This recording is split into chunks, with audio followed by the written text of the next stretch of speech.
Hello and welcome to episode 311 of Your Parenting Long Game. My name is Rachel Bailey and I work with parents of kids who have big emotions. So I work with parents of kids who imagine things will go one way in their mind, and when things don't go the way they imagined, they get really upset. So maybe they imagine that they could go to bed a little bit later, even if you didn't tell them they could go to bed a little bit later, and when you tell them it's bedtime, they get really upset. Or maybe they imagine in their minds that you're going to buy them something, and then when you tell them no, they get really upset.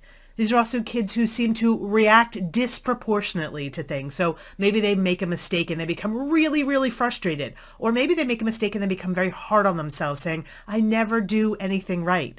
Kids with big emotions either tend to create a little bit more conflict, as your interactions with them may lead to power struggles, or they may really dislike conflict and get really upset when anybody in your home is not in a good place. Kids with big emotions, though, also love very strongly. So they may sense when you're not in a good place and come up and give you a hug or want to help you. So if you are raising a child who fits any of the descriptions I just gave, you are likely raising a child with big emotions.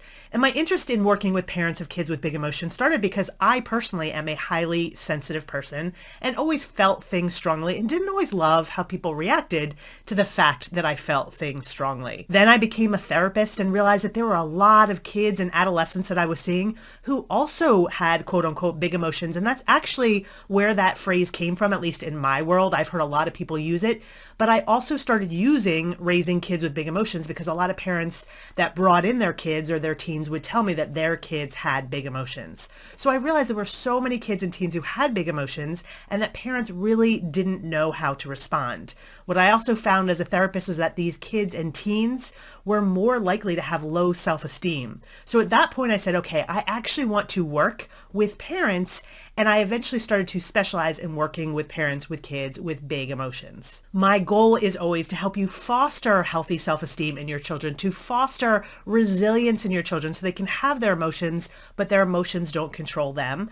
I also do the same, though, for the parents of the kids with big emotions, because I feel like we as parents didn't learn how to deal with our emotions or our discomfort, and it's very hard to help our kids if we don't know how to do this ourselves. So my goal is really to foster resilience and confidence in every member of the family when you are raising at least one child with big emotions. Now, I've been working with families for more than 13 years. I've helped thousands of families bring more peace and resilience and self-esteem to their homes. And I do this using a method that I created called the long game method, because I know you want to see not just results in the moment, you want long lasting results. So you know your kids are going to be able to handle life in the long run. And I will also tell you that this long game method comes down to a formula that has 2 steps.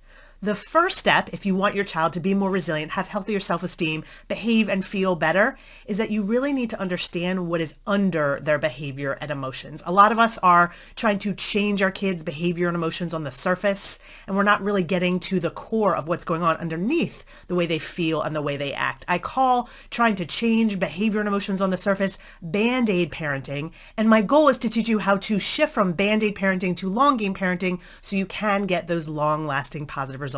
In the last episode, I talked about what it looks like to figure out what is going on for your kids, what's under their behavior, and how you can foster better behavior, moods, and attitudes in the long run. I will tell you, I also have a new free resource that you can download that will help you figure out what's going on underneath your kids' behavior. I'll talk a little bit more about that later in this episode. So as I mentioned, the first part of the long game formula is to really understand what's underneath your kids' behaviors, moods, and attitudes. When you figure out what they truly need, because their behaviors are often their immature way of meeting their needs, when you figure out what they need, these behaviors, moods, and attitudes improve in the long run. Now, the second piece of the long game formula is definitely as important as understanding your kids' needs. And that is that we have to become what I call a powerful, positive influence who can actually meet our kids' needs. So I know I talk to a lot of parents who will say to me, Rachel, I try to help my child calm down when they're upset, but it takes forever for them to calm down. Or I try to ask my kids to do the things that they have to do, brush their teeth, stay in bed, do their homework, and they don't listen to me. A lot of parents will say to me, Rachel, I try to talk to my child about their behavior or their moods or their attitudes outside of the moment, and all that does is it creates more yuck for them. I can't have these conversations. Or maybe I can have these conversations, but then they don't use the strategies that I talk to them about. They don't use those in the moment. A lot of parents I work with are feeling helpless and stuck. And to me, that's a sign that you may not know that you have to be a powerful positive influence, and you certainly don't know how to get there. Well, that's what I help with. And the good news is when you are a powerful positive influence, you can calm them down more easily in the moment. They're more likely to listen to you when you ask them to do the things that they have to do. When you are a powerful positive influence, you can talk to them about situations that didn't go well, talk to them about it outside of the moment, and that conversation isn't going to create more yuck. When you're a powerful positive influence, your children are more likely to listen to you when you suggest tools to use so that they can calm themselves down and they can become more resilient. And the best news is when you are a powerful positive influence, your kids are more likely to come to you for advice. And they're also more likely to internalize the lessons and the strategies and the values that you are trying to teach them. So how do we become a powerful positive influence? To be a powerful positive influence, you need to be confident and you need to be connected. And it's important to actually have both of those qualities at the same time. And it is absolutely possible to be both confident, so your child knows that you mean what you say, so that you're not doubting or questioning yourself, and to be connected so that your child knows that you care about them and you feel safe to them. Now, many parents, when they come to me, are not confident. So, for example, if they have to set a limit or deal with their kids' emotions, maybe they're asking their child to get off of their device and their child melts down.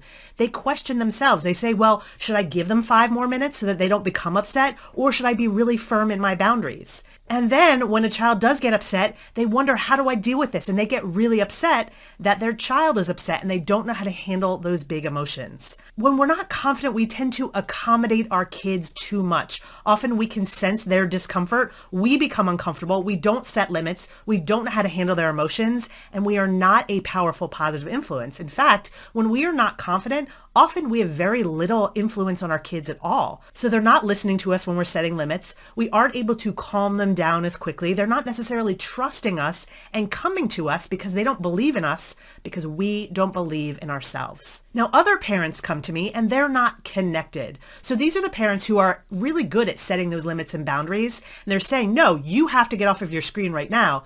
But they don't seem to care how their limits impact their child. And unfortunately, if your child doesn't sense that you care about what's going on for them, not only are you not a powerful positive influence, but you're very likely going to be what I call a powerful negative influence. When our kids sense that we don't care what's going on for them, or that we are always prioritizing our agenda over their agenda, they start to resent us. They start to have a lot of yuck towards us, and we are not a positive influence. If anything, like I said, we become a negative influence and they don't want to do what we ask. They almost want to do the opposite of what we ask. And we're definitely not going to calm them down. They're going to get more upset when we ask them to do something. Now, many parents also swing back and forth between the two. Maybe sometimes they're really firm in their boundaries because they know, I have to be confident, I have to be firm, but then that doesn't lead to good outcomes. They still don't know how to handle those emotions that arise when they are firm.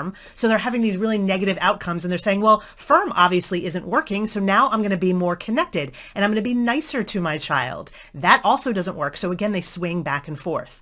Or they may be swinging back and forth because they want to be more firm, but they're just too exhausted and they don't know how to easily be both confident and connected. Now, this type of parent is what I call an unpredictable influence, and being unpredictable does not help you become a powerful, positive influence with your child. So let's talk about what it looks like to be this powerful, positive influence, or what I call a PPI. A PPI, remember, has those 2 qualities of confidence and connection. So let me speak about each one individually. The first is confidence. And it's so important to be confident, especially when we are raising kids with big emotions, because often they're not that confident inside. They're really chaotic inside. They feel a lot of things. And if we are not confident, that just creates more yuck or discomfort for them. And I want to give you an example to think about. Imagine, and this probably isn't going to happen to you very often, but I want you to imagine this is the case. Imagine you are going on a tour of a jungle where there are lots of poisonous animals and poisonous fruits and vegetables. And so it's a dangerous place to be. But fortunately, you have a tour guide as you're going through this jungle. Now, imagine as you're going through this jungle where there's a lot of danger, you're probably going to feel a lot of anxiety, a lot of worry, like, oh my gosh, something could just jump out at me at any time. Now imagine you bring this up to your tour guide. You say, I'm actually really nervous to go out on our tour tomorrow because I know there's snakes and other dangerous animals and fruits and berries and all this stuff. And your tour guide, when they hear that you're nervous, they become nervous. And they say, oh, wait, oh my goodness, if you're worried, maybe I should be worried too. I can't imagine, I'm not sure how I'm going to get you out of here. Now imagine what that's going to make you feel like as someone who's on that tour if your tour guide becomes uncomfortable when you are comfortable or becomes nervous when you are nervous. And this is often what happens with our kids. They have a lot of feelings and their feelings bring up uncomfortable feelings for us, and then we are not confident and we make it worse for them. Now there's a lot of good news when it comes to confidence. The first piece of good news is that there are strategies, I call these baby steps, that you can take to become more confident, even if you are not confident right now. Another piece of good news about confidence is that confidence isn't where you're saying to yourself, oh, everything is going the way I want. I'm confident because I can make everything happen the way I want it to happen and everything's easy. Confidence is actually this belief that I can handle it no matter what happens. Confidence is where you know that if your child is doing something, if they're melting down, if they're not listening, if they're having a big reaction, a disproportionate reaction, you know what it is and you know what to do about it. And that is absolutely something that can be taught. You can also be taught how to understand what gets you upset, what triggers you, and how to make sure those triggers are not controlling you, just like we don't want our kids' triggers to control them. So again, confidence is about saying, yes, I'm going to set a boundary and I know my child is going to have a big emotion about it and I know how to handle it. It's not a big deal. I can handle this. And when you have that type of energy, your child senses it. Just like if you're on this tour in the jungle and you tell the tour guide that you're nervous and they are confident and they say, yeah, of course you're nervous. I know why you're nervous and I can help you through that feeling so that we can push ahead because we're still going to go through this jungle. That's what you are like when you are a powerful, positive influence.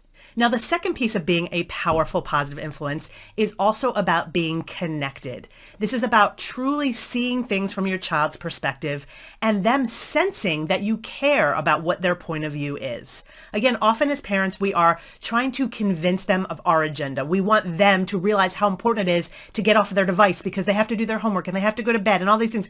We try to convince them to see our perspective and we are not seeing their perspective.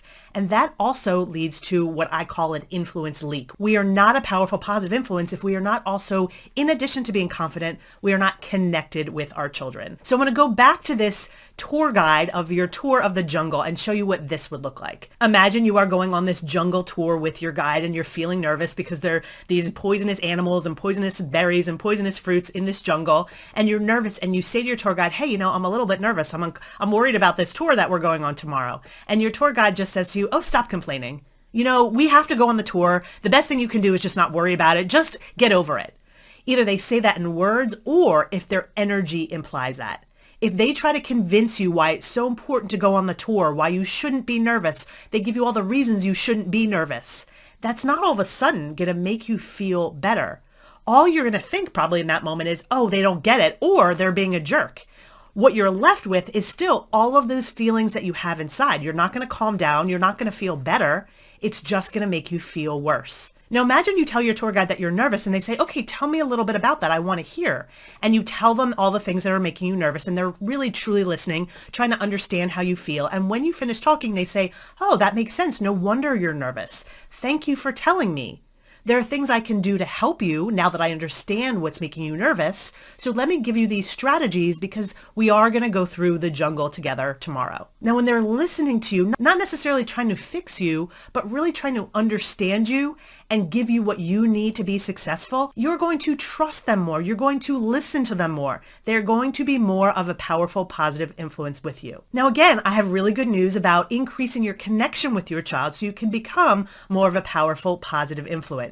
Because being connected does not require you to be psychic or really understand what is going on for your child. It also doesn't require your child to tell you what is wrong. So if you're thinking, oh, I ask my child what's wrong and they never tell me, you can still be connected. And again, just like with confidence, this is a step-by-step process. You can take baby steps to become a powerful positive influence and more of a long game parent. So again, if we go back to that example of where you have to ask your child to get off of their device and you know they're going to have these meltdowns, being a confident and connected, powerful positive influence in the moment is where you do set a limit or boundary because you know it's the right thing to do. You know that they may have some sort of response to your limit or boundary. You know what that is and how to handle it.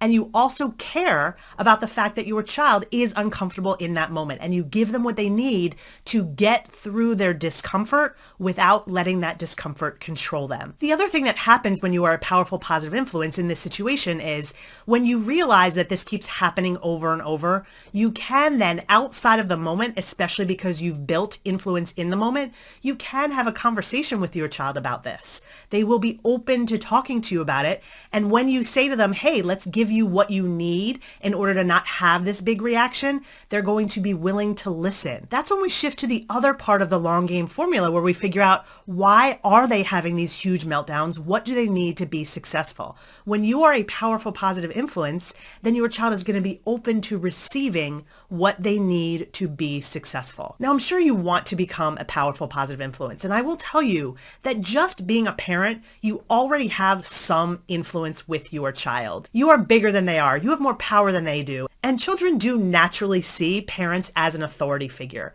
The problem is we have what I call influence leaks. And I've talked about a couple of those influence leaks in this episode already. And in the next episodes, I'm actually going to go deeper into specific influence leaks. But influence leaks are where we are doing things like doubting ourselves, when we are setting expectations for our kids or even for ourselves that are unrealistic. An influence leak happens when we, in our response, are fueled by yuck instead of being confident and connected.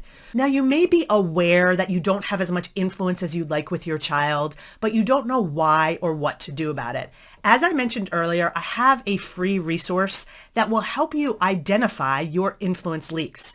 This same resource will also help you figure out what your child needs to be successful, because those two things go hand in hand. They really do. If you want to be more of an influence, you do need to understand what your child needs. So that's why I actually offer both of those assessments at the same time. So you can figure out what's going on. Why isn't your child calming down when you're around them? Why aren't they listening to you? Why does it create so much more yuck when you're trying to talk to your child about their emotions or what's going on? This free resource is available on the show notes for this episode. There's a video that explains how to use the resource. And then there are these informal assessments that you can take that will show you what your child needs and where you are leaking influence. If you'd like access to that free resource, you can find that on the show notes for this episode at rachel-bailey.com/311. I want you to have this information because I want you to know that you can handle your child's big emotions. Knowing where your leaks are and knowing what your child needs benefits you, obviously. You're going to feel more confident. You're going to feel more in control, but it also benefits your children. You will know how to help them. You will be able to see a situation where your child is having a disproportionate reaction and you'll be able to say, I know what's going on and I know how to handle that. They will sense that energy. They'll be open to receiving the tools for you that will help them get out of that place more quickly so that they can have their emotions, but their emotions do not control them. And what this means for your child in the short run is that they feel seen, which is going to increase their self-esteem. They also feel capable because you're teaching them the tools they need to be successful, which is going to increase their self-esteem. They're going to be more confident and they're going to be more resilient. And in the long run, you can imagine the impact of this. A child with healthier self-esteem, a child who's more resilient, takes more healthy risks and avoids more unhealthy risks. A child who feels good about themselves and is resilient has healthier relationships and they're more productive in the things that they have to do. You also are going to feel a lot better as a parent. And you can do all of these things taking baby steps in the right direction. That is long game parenting. Now, again, if you want the free resource that comes with this episode, if you're watching on YouTube, you can actually find a link to the resource below the video. Or if you're listening, you can also find that resource on the show notes for this episode at rachel-bailey.com/311. Thanks so much for being here. I'll see you again soon.